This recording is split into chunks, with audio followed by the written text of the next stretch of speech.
Assalamualaikum warahmatullahi wabarakatuh. Alhamdulillahi wahidil atiyah.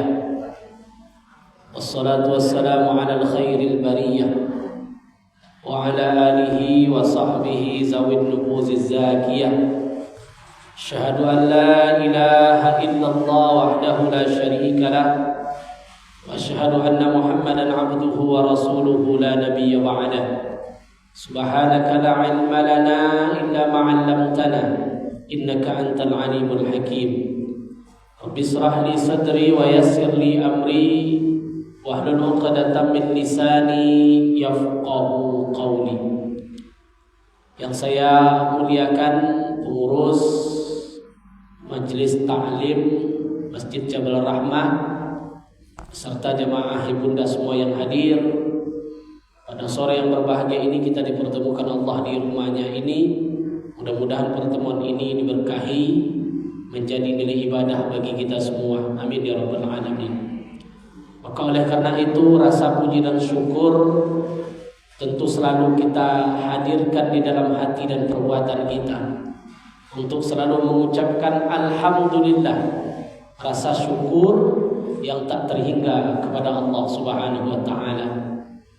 Allah berikan kita kesempatan, Allah berikan kita kecenderungan hati untuk selalu mendekatkan diri kepadanya.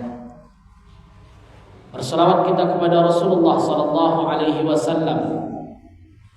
Allahumma shalli ala sayyidina Muhammad wa ala ali sayyidina Muhammad. Mudah-mudahan di yaumil mahsyar kelak kita diakui sebagai umatnya, menghambakan diri kepada Allah sehingga kita menjadi orang-orang yang dikelompokkan, orang-orang yang beruntung nanti di sisi Allah Subhanahu wa taala. Laqad zarra'na katsiran minal jinni wal ins. Inilah yang kita takutkan. Maka Allah katakan sangat banyak, katsir, sangat banyak, katsiran minal jinni wal ins, sangat banyak manusia beserta jin. Ya, walaqad zarra'na, sangat banyak dari jin dan manusia itu penghuni neraka. Berarti kalau bahasa banyak, ibu semua, manusia ini lebih banyak masuk surga atau masuk neraka? Dari mana ibu tahu? Karena bahasa Al-Quran itu banyak, sangat banyak. Berarti lebih banyak penduduk neraka daripada penduduk surga. Kalau begitu, ada harapan ini kita masuk surga ini, Bu? Hah?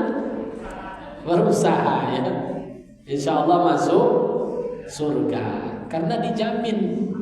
Man qala la ilaha illallah dakhalal jannah. Barang siapa yang pernah beriman mengucapkan la ilaha illallah, maka dia masuk surga. Berarti ibu semua insya Allah masuk surga. Yakin ibu masuk surga, tapi wajah anak yakin nampaknya. Yakin Bu ya? Begitu ah. Jadi harus yakin. Maka setiap orang beriman kepada Allah pasti masuk surga. Cuman pertanyaannya hari ini adalah masuknya itu langsung atau tidak langsung? Nah, ini persoalannya. Yang namanya orang beriman pasti masuk surga, cuman persoalannya langsung atau tidak langsung. Kalau yang langsung jelas lebih banyak kebaikannya daripada keburukannya. Yang tidak langsung ini yang jadi masalah. Ya, banyak tempat singgah. Yang khawatirnya apa? Diazab dulu. Ya, orang yang banyak dosa diazab dulu, baru dia masuk surga. Maka seberapa dosa yang kita perbuat, Allah bersihkan. Oh, kalau saya sedikit nih Ustaz dosanya, paling 1 hari masuk surga saya lagi. Berapa Bu? 1. Saya tanya Ibu, 1 hari di akhirat berapa lama di dunia? 1 hari di akhirat berapa lama di dunia? 1000 tahun. Kalau Ibu berbicara, dosa saya dikit, paling di azab 100 hari, berarti sama dengan 1000. Lama tak 1000 tahun tuh? La ilaha illallah, nggak kuat kita pun. 1 hari di neraka tuh nggak kuat kita. Sama dengan 1000 tahun. Ya, jangankan 1000, 100 tahun kita tidak sampai hidup sampai 100 tahun ini, sampai 1000 tahun. Maka jangan kita menganggap enteng tentang akhirat. Begitulah Allah gambarkan. Ya, prosesnya panjang. Kenapa kita sampaikan ini? Karena sekarang kita berada di akhir tahun. Di akhir apa tadi Bu? Akhir tahun. Iya dah. Bulan apa sekarang? Desember. Tak lama lagi Ibu mengucapkan happy. Itu happy New Year. Pasang lilin, bakar-bakar ayam. Iya dah. Salah. Gak salah. Cuma persoalannya apa? Kita tidak muhasabah. Itu saja. Padahal momentum akhir tahun itu bukan gembira, ya Allah, sampai tahun, ya, bertambah tahun. Tapi justru orang-orang yang muhasabah diri di akhir tahun, dia tidak bergembira, tapi dia meneteskan air mata. Maknanya apa?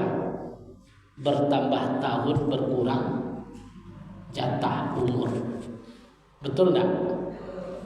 Bertambah tahun, berkurang jatah hidup.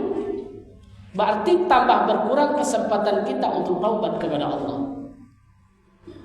Berarti berkurang kesempatan kita untuk kembali kepada Allah. Kita ingin umur ini panjang tapi dalam ketaatan kepada Allah.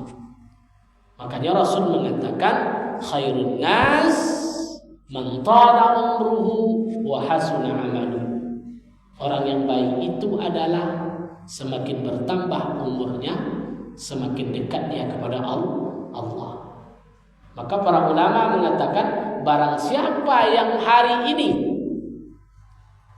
lebih baik daripada hari kemarin, berarti dia termasuk orang yang beruntung. Tahun ini lebih baik daripada tahun yang kemarin, berarti kategori kita adalah orang yang beruntung. Ibadah Ibu lebih meningkat tahun ini daripada tahun kemarin, berarti kita termasuk orang beruntung. Ini muhasabah konsepnya. Orang yang hari ini sama dengan hari yang kemarin, tahun ini duha Ibu sudah mulai, tahun kemarin belum, berarti sama baik. Kemarin duhanya rutin, tahun ini rutin, berarti sama. Maka para ulama mengatakan orang yang hari ini sama dengan hari yang kemarin, dia termasuk masih orang merugi. Karena sebaiknya apa? Hari ini lebih meningkat daripada hari kemarin. Kalau masih sama, kategorinya orang merugi. Barang siapa yang hari ini lebih buruk amalannya daripada hari yang kemarin, berarti wa huwa mal'un, dia termasuk orang yang celaka, termasuk orang yang tidak disukai oleh Allah Subhanahu wa taala. Kenapa? Makin tua perangainya makin menjadi-jadi.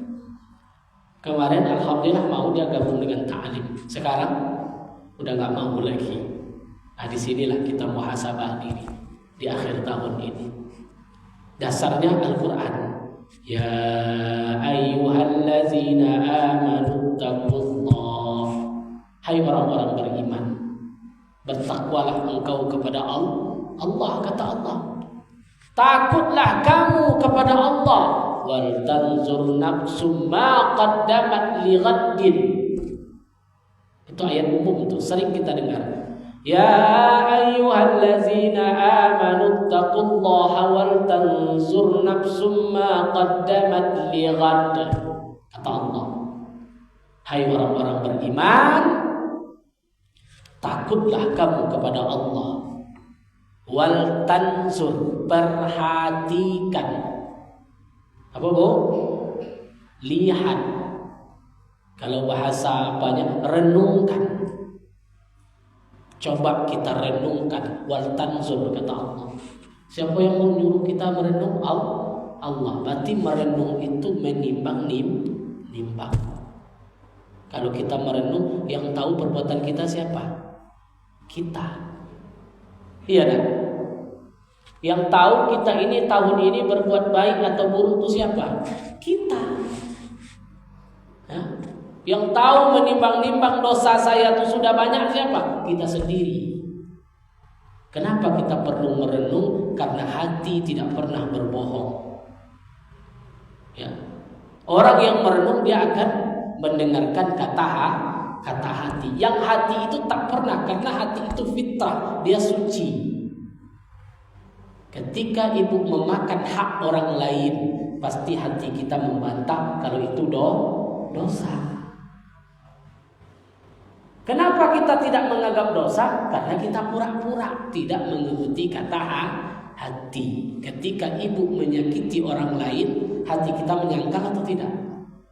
Pasti hati kita, aduh, saya tidak enak hati jadinya. Kan itu bahasa. Saya gara-gara ngomong saya tadi, saya tidak enak hati sama dia. Kenapa saya tadi berbicara seperti ini? Maka Allah katakan tadi apa? Wal tanzur nafsun. Perhatikanlah dirimu, kata Allah. Nafsun itu apa? Diri. Ya ayyatuhan nafsun, ya kan? Yang Allah panggil itu, hai nafs. Nafas bahasa gitu ya. Nafas itu apa? Diri. Diri itu siapa? Jiwa. Jiwa itu siapa? Yang merasakan. Jadi yang punya perasaan itu siapa? Jiwa. Ini tidak punya perasaan gitu ya kan? Berarti jiwanya tidak ada. Karena jiwa manusia itu mempunyai perasaan. Kalau bahasa qalam itu lebih bahasa harusnya adalah rohani. Jadi dalam tubuh ibu itu ada dua, ada jasmani, ada rohani. Cuman kita sibuk dengan materi. Materi itu barang yang nampak. Apa barang yang nampak tuh? Jasad. Jasad itu namanya barang yang nampak. Kadang-kadang kita sibuk. Ya, sibuk kita dengan barang yang nampak, dilapisi pakai bedak yang mahal. Tuh di Soekarno Hatta tuh penuh tuh, ada namanya estetika itu kan banyak tuh. Ya, ibu hafal tuh apa namanya bu? Pokoknya klinik gitulah. Itu semuanya apa? Estetika. Jasad atau rohani itu jasad. Boleh tak? Boleh. Tak ada masalah kita mempercantik diri untuk suami, tapi kadang-kadang kita lupa dengan rohani. Jadi makanan rohani itu apa bu? Rohani itu butuh makanan, jasmani butuh makanan. Kita sibuk dengan makanan jasmani. Makan, minum itu jasmani. Yang ingin cantik dan segala macam pakaian yang bagus itu jasmani. Cuman kita kadang-kadang lupa dengan rohani kita. Jiwa kita lupa. Apa makanan jiwa? Apa makanan jiwa itu? Makanan jiwa itu agar bahagia apa? Dekat dengan Allah, zikir, salat. Salat itu makanan rohani, makanan jiwa. Ya, makanan jiwa. Ala bi zikrillahi tatmainnul qulub. Ingatlah, dengan zikir kepada Allah tatmainnul qulub, hati dan jiwamu akan menjadi tentram dan tenang. Akan menjadi tenang.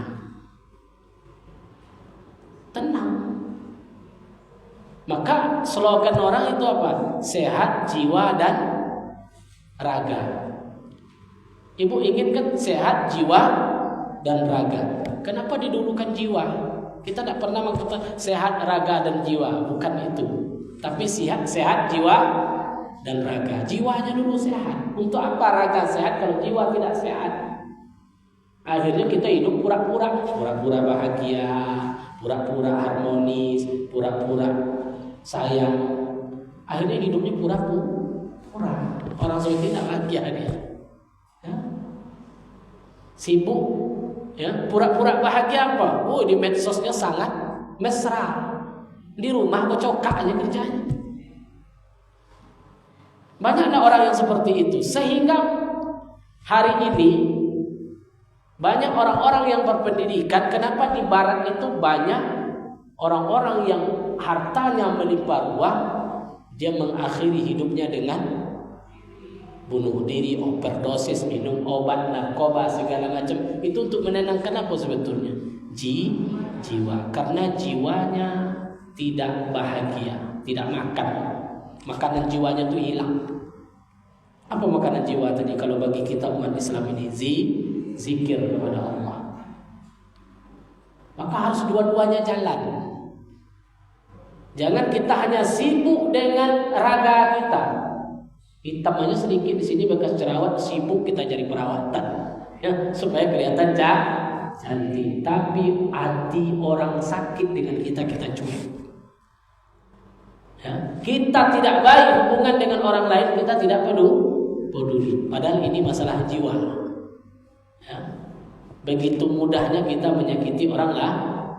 Maka Allah katakan tadi dalam ayat tadi apa? Wal tanzur nafsum ma qaddamat. Lihatlah kata Allah, perhatikan nafsun, jiwamu, ma qaddamat, apa yang telah kalian perbuat selama ini. Qaddamat itu masa lalu. Maka disebut ayat ini tentang muhasabah di diri. Renungkan kata Allah, apa saja yang telah kita perbuat. Ada daftarnya, berapa banyak dosa, berapa banyak pahala, berapa banyak kebaikan yang telah kita kumpulkan. Itu kata Allah. Untuk apa dipersiapkan?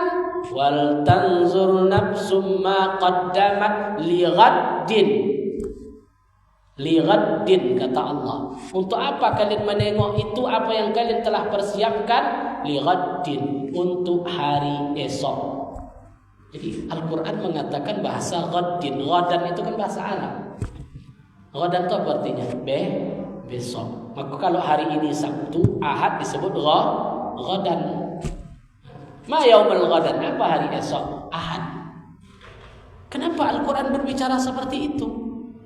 Wal tanzur nafsum ma qaddamat lighad kata Allah. Hai manusia, takutlah kepada Allah, perhatikan apa yang telah engkau perbuat. Untuk apa gunanya yang engkau perbuat untuk hari esok? Kenapa Al-Quran bicara seperti itu?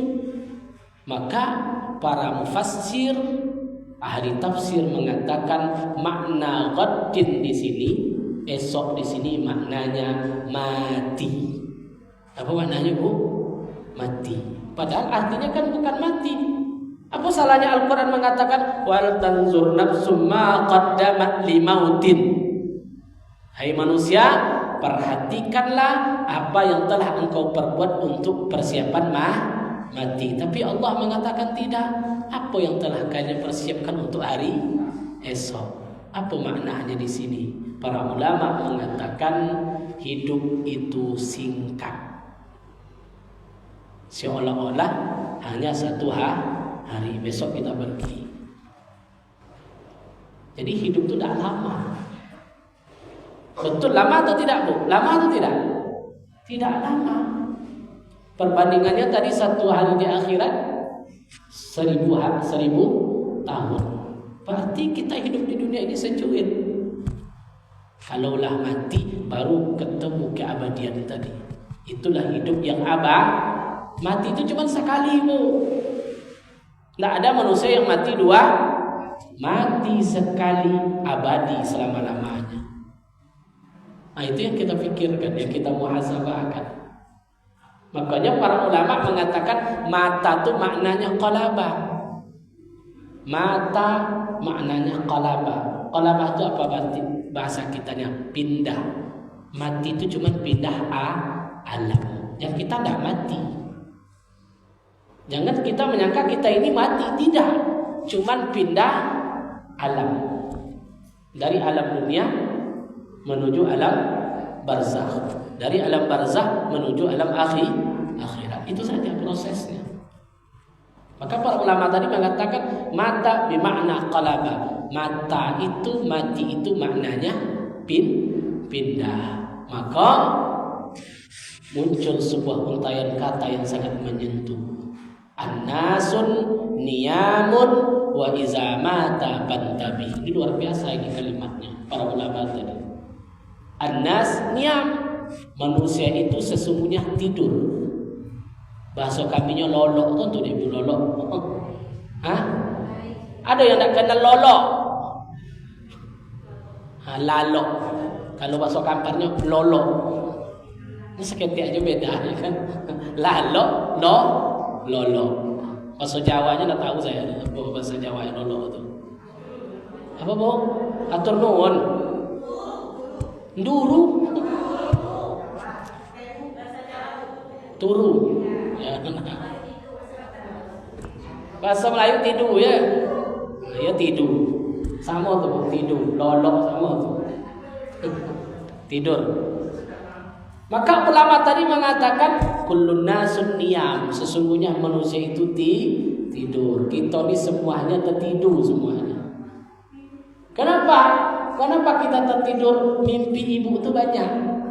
Mimpi suami yang ganteng, mimpi anak yang baik, mimpi mobil yang bagus, mobil punya rumah, punya ini, kesemuanya ada dalam mimpi kita, impian kita. Faiza mata pantabi, ketika dia mati maka baru dia terbangun, barunya jago. Nah, itu kata ulama, sesungguhnya manusia ini tidur dengan kelalaian dia lalai, tidak pernah muhasabah, tidak pernah berpikir. Faiza mata pantabi, ketika dia mati barulah dia terbangun. Pas ketika di alam barzakh terjaga langsung. Apa ini? Barunya yakin. Baru terbangun. Disambung oleh ayat as-sajadah tadi. Kharru sujjada wa sabbahu bihamdi rabbihim wa hum la yastakbaru takbirun. Kan sujud kita tuh. Sebelum ayat as-sajadah tuh kan ada itu. Digambarkan orang-orang yang ada di alam barzakh tadi. Apa katanya kepada Allah? Farji'na na'mal salihan inna muqinun. Nah, kalau ibu salat subuh dan sajadah kan itu. Ya Allah, ketika di alam barzakh tadi apa kata ibu tadi? Farji'na ya Allah, balikkan lagi kami ke dunia. Kalau engkau balikkan kami ke dunia, na'mal salihan, pasti saya jadi orang baik. Pasti saya jadi orang soleh. Pasti saya tidak mau menyakiti orang lain. Pasti saya tidak akan sombong dalam hidup. Kenapa seperti itu? Inna muqinun. Karena sekaranglah saya baru yakin. Jangan nampak semuanya. Sudah kelihatan semuanya. Barulah dia yakin, tapi sayang terlambat. Nah, amal solehnya nggak jadi lagi. Untuk beramal solehnya nggak jadi. Kenapa? Kita sudah masuk ke alam barzakh. Maka tugas kita hari ini adalah muhasabah. Gimana cara muhasabah itu Ustaz? Ayat tadi kita baca lagi. Ittaqullah, takutlah kepada Allah. Ya ayyuhallazina amanu taqullah, hai orang-orang beriman, takutlah kamu kepada Allah. Wal tanzur nafsum ma qaddamat lighad, perhatikan apa yang telah kalian persiapkan untuk hari esok. Caranya wattaqullah. Takutlah kamu kepada Allah. Jadi ada dua ayat yang sama di situ. Pertama, ya ayyuhallazina amanu taqullah. Ayat yang kedua, fattaqullah. Dua kali Allah tekankan takut di sana. Apa maknanya? Takut yang pertama, kembalilah kita kepada Allah. Nah, ini tugas kita menjelang akhir tahun ini. Ya Allah, saya tidak akan pernah lagi meninggalkan sholat. Komitmen kita, Bu, ya. Ya Allah, saya tidak akan pernah lagi menyakiti orang lain. Ya Allah, saya akan perbaiki semua hubungan yang tidak baik dengan orang lain. Ya Allah, saya akan istiqomah dalam ibadah. Maka wattaqullah yang kedua maknanya adalah istiqomah. Jadi istiqomah kalau yang paling sulit, Bu. Tubu ilallahi taubatan nasuha. Tobatlah kepada Allah itu benar-benar tobat. Karena nasuha ini susah. Manusia itu tobatnya itu fluktuatif, model mata uang naik turun. Tiba musim duha rajin ibu tuh salat duha. Tiba musim puasa rajin ibu tuh ke masjid, rajin baca Quran. Tapi sifatnya gimana? Musibat. Berarti gak masuk wattaqullah yang kedua. Ini udah mulai istiqomah, ini tetap. Istiqomah itu bahasa kitanya konsisten. Kalau ibu tuh salat duha, dia tidak akan meninggalkan duha. Kalau dia rajin sholat sunat, dia tak akan meninggalkan sholat sunat. Bukan naik turun. Nah, ini makna yang kedua tadi. Kenapa? Innallaha khabirum bima ta'malun. Sesungguhnya Allah mengetahui khabir. Karena khabir itu bahasa kitanya teliti. Allah itu sangat teliti. Bima ta'malun. Apa saja yang telah kita perbuat. Jadi Allah tahu semua. Allah tahu semua. Ada filenya. Bahkan kita sudah lupa. Kalau ibu punya dokumen, kita punya file di komputer atau di email. File itu bisa lupa dia atau tidak? Dia tidak akan lupa. Bahkan kalau kita lupa, kita buka file, keluar dia lagi. Begitulah Allah gambarkan hidup kita ini. Ada file besar semenjak kita balik sampai hari ini sudah tertulis dosa, pahala, kebaikan itu berapa banyaknya. Maka pertanyaan hari ini, lebih banyak pahala atau dosa yang kita perbuat? Ibu, lebih banyak dosa atau pahala, Bu? Dosa, Bu, ya. Bagus. Kita harus mengaku tentang dosa. Karena orang yang baik itu adalah orang yang tidak pernah merasa dirinya itu orang baik. Kalau kita merasa diri kita ini orang baik, berarti tandanya kita bukan orang baik. Paham Ibu tuh kalimatnya? Tanda-tanda orang baik, dia tidak pernah merasa orang baik. Kalau ibu sudah menjadi orang baik, itu tandanya berarti ibu bukan orang baik. Kenapa? Karena ibu bukanlah baik-baik saja kalau seperti itu. Karena merasa. Maka ikhlas itu musuhnya 3, Bu. Musuh ikhlas itu ada berapa? 3. Hati-hati kita. Karena orang baik itu pasti ikhlas. Ikhlas itu semuanya lillahi ta'ala. Kita tidak mengharapkan apa-apa kecuali karena Allah. Tapi ikhlas itu rupanya musuhnya ada 3. Yang pertama riya namanya. Riya itu apa? Ra'a yura'u. Asal katanya ra'a, lihat. Setiap perbuatan baiknya ingin dilihat. Setiap perbuatan baiknya ingin dilihat. Kalau ramai orang lama sholatnya. Kalau sudah sendiri model patok ayam. Itu namanya Gampangnya tanda. Ya. Yang kedua musuh daripada ikhlas itu namanya sum'ah. Sum'ah itu berasal dari kata sama, dengar. Jadi kebaikan dia tuh harus selalu dia dengar. Dia berinfak ke masjid 2 juta. Sebelum diumumkan namanya berimpak 2 juta, matanya tidak mau lolok, tidak mau tidur. Itu namanya sum'ah. Setiap kebaikannya harus didengar. Paham ya? Yang pertama tadi, setiap kebaikannya harus dilihat. Sekarang enggak, setiap perbuatannya harus didengar. Yang muncul itu apa? Pansos. Tahu Ibu pansos? Penyakit itu Bu. Berbuat baik sedikit sama orang, posting. Allahu Akbar. Ya? Berbuat baik sedikit sama orang, posting. Udah. Bolehkah seperti itu? Tergantung niat. Saya tidak melarang. Karena ada namanya sedikit beda ria dengan fastabiqul khairat. Ada kita mengajak untuk berlomba-lomba. Contoh, kita dari hati ke hati. Ini masjid kita bangun. Muncul Ibu, saya 3 juta. Yang sana saya 4 juta. Yang sini saya 5 juta. Akhirnya berlomba-lomba. Itu bukan ria. Itu bukan ria. Itu namanya fastabiqul khairat. Yang ria atau sum'ah tadi kembali ke diri kita. Karena contohnya tadi, kalau belum diumum orang, matonya tidak mau tidur. Urusannya apa? Ya. Itu penyakit yang kedua. Ibu mau ria atau sum'ah? Tapi ini berat Ibu semua. Sangat berat. Kenapa? Sifat manusia itu apa? Ingin terlihat baik di hadapan orang. Ini penyakitnya. Maka kita ingin selalu dinilai baik. Manusiawi seperti itu. Tapi jangan nanti sampai menimbulkan sifat ria dan sum'ah.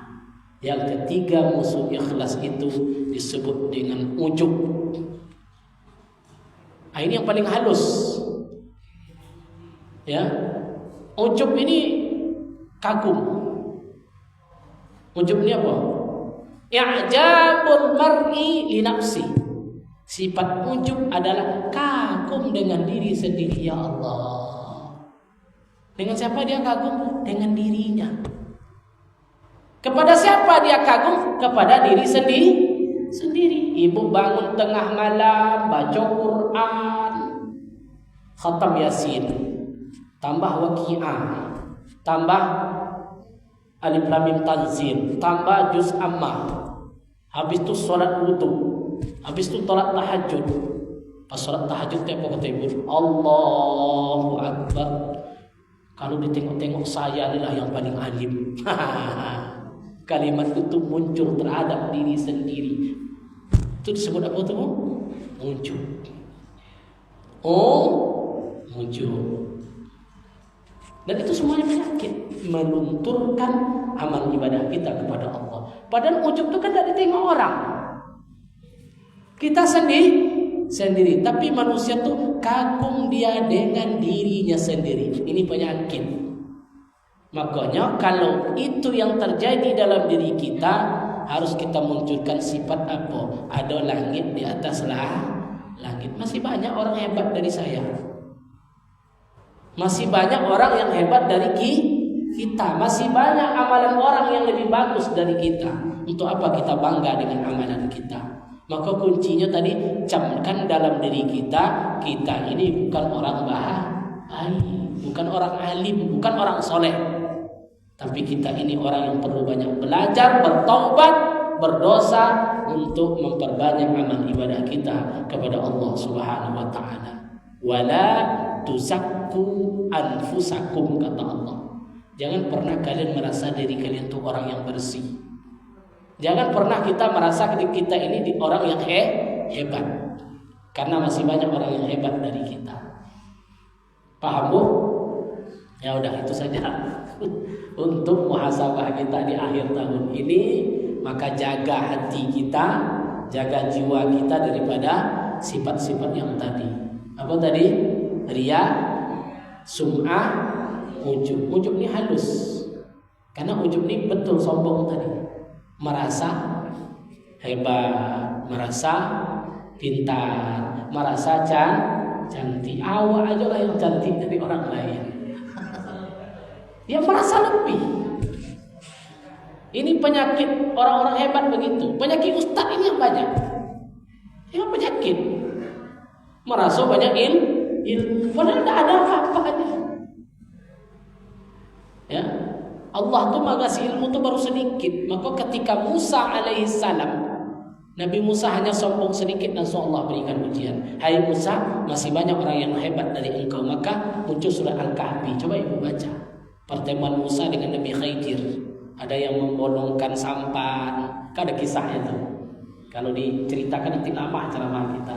Ada dia membunuh anak kecil. Ada dia membangun sebuah bangunan roboh yang dia bangun. Itu kan kisah apa? Karena Nabi Khidir pernah sombong, langsung Allah tegur. Jadi merasa-merasa itu tak baik. Ya, merasa-rasa itu tak baik karena itu hawa nafsu.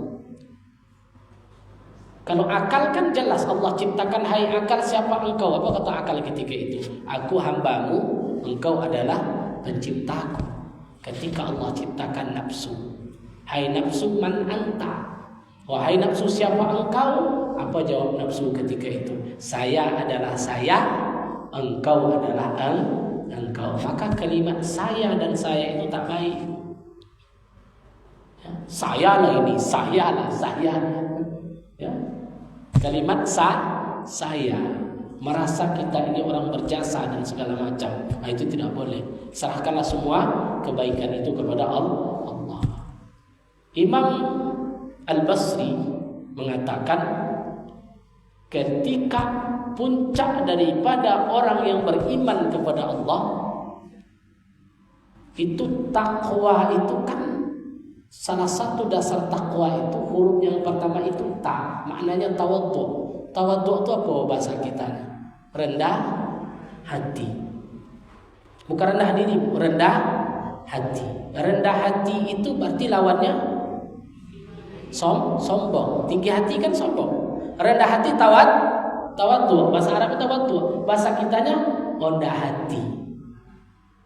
Orang yang rendah hati itu lawannya tinggi hati. Bahasa apanya? Sombong. Berarti sombong lawannya tawadhu.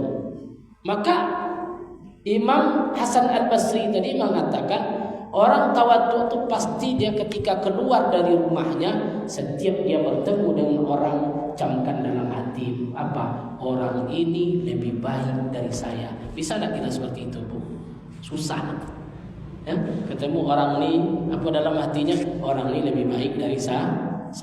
Orang ini lebih baik dari saya. Nah, ini kuncinya. Jangan pernah kita merasa lebih baik dari orang lain. Ada pertanyaan? Silakan Bunda. Ada yang bertanya?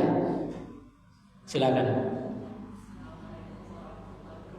Waalaikumsalam warahmatullahi.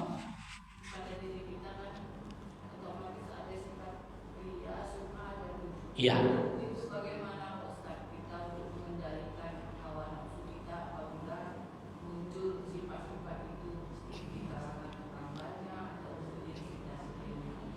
Memang manusiawi itu sifat-sifat ingin lebih, ya. Ya, itu manusiawi. Ya, ingin hebat dari orang lain, ingin dipandang dari orang lain, ingin populer dari orang lain, itu manusiawi. Dengki itu sifat. Tapi jangan sampai dia perbuatan tadi keluar. Paham Ibu? Cukup sifat di dalam. Hasad tuh. Dengki itu ya busuk hati. Cuma ada tinggi hati sombong. Busuk hati dengki. Ya istilah-istilah. Penyakit hati itu banyak. Sebetulnya penyakit hati, pintu syaitan masuk ke hati kita. Kenapa hati kita itu tidak bagus? Itu ada 10 pintu. Ada berapa, Bu? Ada 10 pintu. Besok kita kaji. Banyak pintunya. Ya, senang menengok orang senang, susah menengok orang senang menengok orang susah. Wa in tusibhum sayyi'atan tafrahu. Ada tuh, ketika dia menengok orang susah, gembira hatinya. Ketika dia menengok orang senang, susah hatinya. Ada kalimat Al-Quran seperti itu. Yafrahuna biha, dia bergembira. Itulah sifat manusia. Itu tuh penyakit, tapi jangan sampai dia keluar. Ya. Nampak tetangga sebelah tuh beli mobil baru. Tetap sajalah kita ke dia, Pak. Alhamdulillah Bu ya, selamat Ibu dapat mobil baru, gitu ya. Tetap senyum dia. Jangan ditengokkan, jangan diperlihatkan. Ini enggak wajar lah dia dapat mobil baru. Ntar lagi ketangkap sama KPK gitu. Nah, ini yang jadi masalah tuh ini. Itu kelihatan itu dengki. Istighfar aja lah diperbanyak. Perbanyak istighfar, perbanyak zikir. Ya. Iya, begitu. Itu penyakit hati. Maka hati tadi ini yang perlu kita jaga. Karena seluruh amal perbuatan kitanya muaranya yang Allah lihat itu hati. Sebaik apapun amal perbuatan kita, kalau hati kita tidak baik dan sampai. Maka Syekh Abdul Qadir Al-Jailani, seorang ulama sufi, itu dia mengkaji hati itu. Imam Al-Ghazali tetap kajiannya masalah hati. Apa katanya? Percuma amalan ibu itu banyak, percuma amalan seseorang itu banyak sholatnya, banyak baca Quran, banyak sujud, percuma kata Syekh Abdul Qadir kalau hatinya masih maksiat kepada Allah. Percuma kita sholat banyak, dongkinya minta ampun. Yang muncul apa? Menjelekkan orang lain. Ini tidak boleh. Maka hati itu harus seiring dengan amal perbuatan. Bisa kok diatasi, tidak susah. Cukup banyak zikir, banyak kita istighfar kepada Allah. Aman itu. Ya. Makanya salah satu amalan ulama itu apa? Zikrul maut, ingat mati. Ingat apa, Bu? Mati tadi. Kenapa? Zikrul maut jalin qalbak. Orang yang selalu ingat mati, lapang hatinya. Sebesar apapun gedung dibangun orang, tapi dia berpikir kita akan mati. Lapang tuh. Tidak akan kita berpikir untuk lebih mau sampai di mana? Gedung tuh. Gedung besar tuh mau sampai di mana? 3 lantai dia buat rumah. Ibu buat rumah sama suami 3 lantai, mobil banyak. Besoknya ibu mati. Itu rumah untuk siapa tuh? Untuk siapa? Bukan ahli waris. 2 bulan setelah itu bapak tuh nikah. Kamar ibu tuh siapa yang nungguin? Siapa yang tidur di tempat tidur ibu yang bagus tuh? Akhirnya suami tadi dibukanya. Suami tadi habis nikah, ibu mati, suami nikah, ibu tadi tidur di kamar ibu, dibuka sama bapak tadi lemari, ketemu berangkas, ketemu kalung ibu di situ, gelang. Apa kata suami? Yang sini dulu nih ada gelang. Allahu Akbar. Iya, Bu.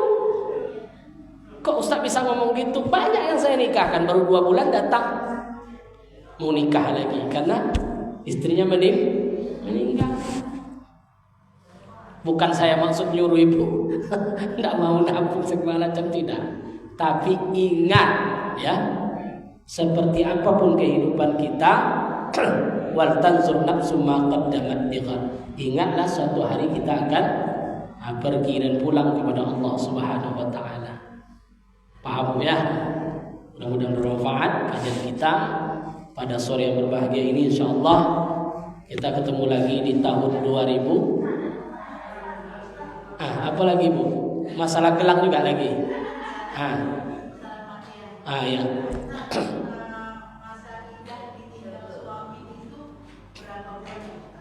Masa idah ditinggal suami. Kalau cerai salasatun quru, 3 bulan 10 hari. Kalau ditinggal mati 4 bulan.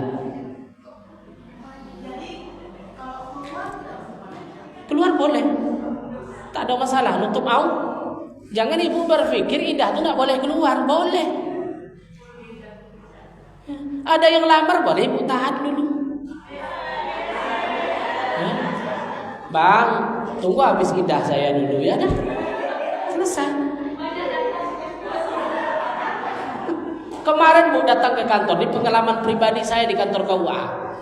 Ya, ada ibu-ibu datang dengan calon suaminya mau nikah. Saya periksa berkasnya. Tahu nggak ibu, naik motor sama naik motor besar itu sama calon suaminya karena suaminya udah wafat. Jadi ibu tuh sudah ada calon baru. Saya periksa bahannya. Ibu mau nikah? Iya Pak Kuah katanya. Mana bahan administrasinya? Lengkap. Oh, wafat suami, iya. Saya tengok tanggal surat keterangan kematian, kan ada N6 itu. Bu, ini suaminya baru wafat 3 bulan. Masih dalam, rupanya disangka ibu tuh kalau idah wafat tuh sama dengan idah cerai. Idah cerai berapa? 3 bulan 10 hari atau 100 lah, 100 hari. Sementara idah wafat 4 bulan. Apa kata ibu tuh? Aduh, gimana Pak Kuah ya? Ayam sudah taboli, kambing sudah, undangan sudah mau rupanya ibu tuh mau pesta ya udah, ibu ikut aturan agama atau nikah dulu. Akhirnya di-cancel lah. Tunggu 4 bulan. Memang ya Bu, 4 bulan tuh langsung start deh. Nikah besok lagi Pak. Langsung kita nikah kan. Jadi iddah wafat itu 4 bulan. Oh, nggak boleh keluar Ustaz. Bukan nggak boleh keluar. Boleh. Tapi menjaga, jangan pakai boda, jangan pakai ikoda. Baru 2 minggu iddah tuh ginjunya tebal. Ini semua udah kan? Itu yang tidak boleh. Kalau sekedar bersilaturahim, ya, kegiatan keagamaan, tidak ada masalah. Bahkan kalau ada yang melamar pun suruh dipending dulu sampai 4 bulan iddahnya. Begitu. Itu ibu tadi itulah takutnya nanti bapak ini diambil orang lagi kan. Allahu Akbar. Kalau jodoh itu nak akan diambil orang. Memang apa namanya? Laki-laki pula sekarang ditakutin. Itu ya heran juga. Padahal dia kan perempuan. Takut dia diambil orang. Ya, memang duda juga bapak tuh duda juga. Enggak, sertifikasi bapak tuh udah tinggi. Dia kepala sekolah. Kalau terlambat nanti kan diambil orang juga. Begitu. Dah Bu ya, masih ada lagi, cukup kan ya? Ke konseling nikah pula pergi nanti. Baik ibunda semua, mudah-mudahan kajian kita ini diberkahi oleh Allah. Bagaimanapun, hasibu anfusakum qabla an tuhasabu. Hitung-hitunglah dirimu, kata Ali bin Abi Thalib, sebelum Allah yang akan menghitung, karena Allah sangat teliti dalam menghitungnya. Mudah-mudahan kita istiqamah, mendapatkan husnul khatimah dan menjadi orang-orang yang baik selalu di sisi Allah Subhanahu wa taala. Kita tutup dengan doa. Sebelumnya kita bacakan Al-Quran. Semoga hajat kita diijabah oleh Allah. Ada keluarga kita yang sakit, penyakitnya diangkat oleh Allah Subhanahu wa taala. Diberikan kita, dikabulkan hajat kita, dan apa yang kita harapkan diijabah oleh Allah. Ada hazinnya. Al-Fatihah. Na'udzubillahi minasyaitonir rajim. Bismillahirrahmanirrahim. Shiratal ladzina an'amta 'alaihim ghairil maghdubi 'alaihim waladdallin. Na'udzubillahi minasyaitonir rajim. Bismillahirrahmanirrahim. Alhamdulillahi rabbil alamin wal 'aqibatu lil muttaqin wala 'udwana illa 'alal zalimin. Allahumma anfa'na bima 'allamtana wa 'allimna ma yanfa'una wa zidna 'ilman. Allahumma tubna 'alaina, Allahumma taqabbal minna du'a'ana wa salatana wa kull ibadatina ya Allah ya rabbal alamin. اللهم استرنا بسترك الجميل اللهم اغفر لنا ذنوبنا ولوالدينا وارحمهما كما ربنا صغارا ربنا هب لنا من أزواجنا وذرياتنا قرة أعين واجعلنا للمتقين إماما ربنا آتنا في الدنيا حسنة وفي الآخرة حسنة وقنا عذاب النار سبحان ربك رب العزة عما يصفون وسلام على المرسلين والحمد لله رب العالمين. Demikian ibunda semua, mudah-mudahan bermanfaat. Mohon maaf atas segala kekhilafan. Wallahu muwaffiq ila aqwamit thoriq. Assalamualaikum warahmatullahi wabarakatuh.